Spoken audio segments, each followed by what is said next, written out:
एक बहुत ही दर्दनाक और भयानक प्लेन क्रैश होती है जो अहमदाबाद से लंदन जा रही थी। टेक ऑफ करती है और प्लेन कुछ ही सेकंड में, कुछ ही देर में, मतलब मिनट में वो जो है प्लेन क्रैश कर जाती है गुजरात के ही एक रेसिडेंशियल एरिया में। प्लेन का वो जो ये है वो है बोइंग 7878। अब तक इसका रिकॉर्ड सबसे अच्छा रहा है। इस प्लेन का रिकॉर्ड सबसे अच्छा रहा और कभी भी ये प्लेन जो है क्रैश नहीं हुआ।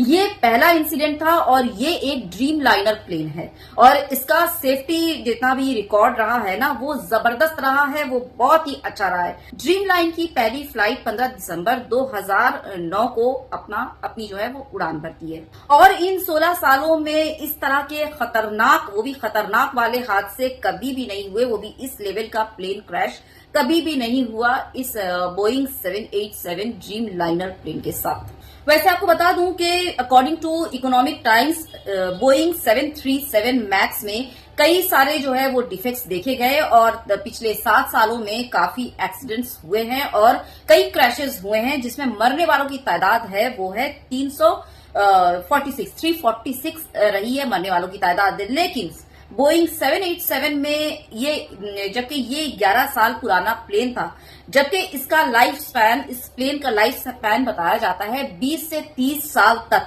तो देखा जाए तो ये प्लेन काफी पुराना भी नहीं था उस हिसाब से, जबकि 20-30 साल तक ये चल सकती थी और इस प्लेन को हुए थे सिर्फ 11 साल, तो ज्यादा पुराना तो प्लेन था नहीं। और तो और मजे की बात क्या आपको पता है, जो पायलट इस प्लेन को उड़ा रहे थे वो भी काफी तजुर्बाकार और एक्सपीरियंस थे।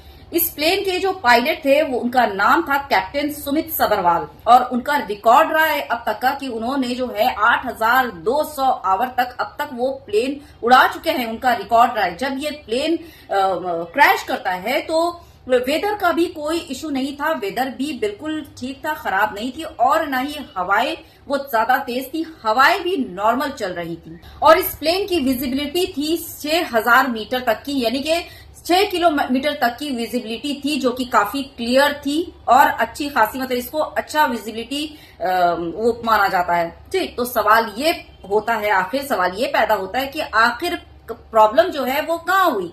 प्लेन का डेट फेलियर भी नहीं था और मौसम भी खराब नहीं थी, तो आखिर प्रॉब्लम कहाँ हुई। खैर, इसकी जांच जारी है। इंफॉर्मेशन की को होते ही वो जो है आप कलेक्शन होते ही इंफॉर्मेशन की आपको वो बताया जाएगा और आपके सामने खुद ब खुद आ जाएगा कि आखिर प्रॉब्लम कहाँ हुई इस प्लेन के क्रैश होने में। दूसरी बात सबसे अहम और जरूरी कि इस प्लेन हादसे का जिम्मेदार आखिर कौन है, इसकी जिम्मेदारी कौन लेगा, ये सवाल किससे पूछे जाने चाहिए कि जब सब कुछ ठीक था, प्लेन की वैलिडिटी भी थी और वेदर वगैरह सब कुछ ठीक था, विजिबिलिटी क्लियर थी, तो फिर आखिर प्रॉब्लम कहाँ हुई और इस प्लेन के क्रैश होने की आखिर वजह क्या थी। जाहिर सी बात है इस सवाल का जवाब एयर इंडिया और बोइंग कंपनी तो देगी और साथ में जो है सरकार पर भी सवाल उठता है, क्योंकि देश में जो कुछ भी होता है जिम्मेदार तो सरकार ही होती है, क्योंकि आपकी ये जिम्मेदारी है हर चीज को क्लियरली चेक करना और हर चीज पर नजर रखना, है कि नहीं। तो बस इस बारे में आपकी क्या राय है जरूर कमेंट बॉक्स में बताइएगा, शेयर कर दीजिएगा वीडियो। और क्या बोलूं, जो जिनके परिवार वाले इस हादसे का शिकार हुए हैं उनको जो है हिम्मत दे ऊपर वाला और इस हादसे से उभरने की उनमें जो है वो दे, और क्या बोला जा सकता है। वैसे एयर इंडिया ने 1 करोड़ रुपए जो हादसे का शिकार हुए हैं उनको मुआवजा देने का बताया है, लेकिन उनका क्या, जो ट्रिप्लेन में थे उनको तो 1 करोड़ आप दे रहे हैं, लेकिन जो आसपास के इलाके और जिस मेज पर, जो मेडिकल इंस्टीट्यूट पर जो गिरी थी प्लेन और वहां पर भी कितने सारे लोगों की जाने गई, उनका क्या।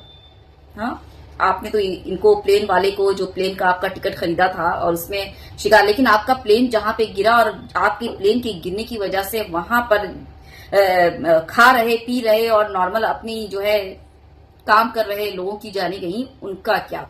दूसरी बात, ये मुआवजा दे देने से क्या आपका जो है वो पाप धुल जाता है, और मुआवजा दे देने से जिनके जो अपने सगे संबंधी गए हैं उनका दर्द कम हो जाता है, मेरे ख्याल से तो नहीं होता।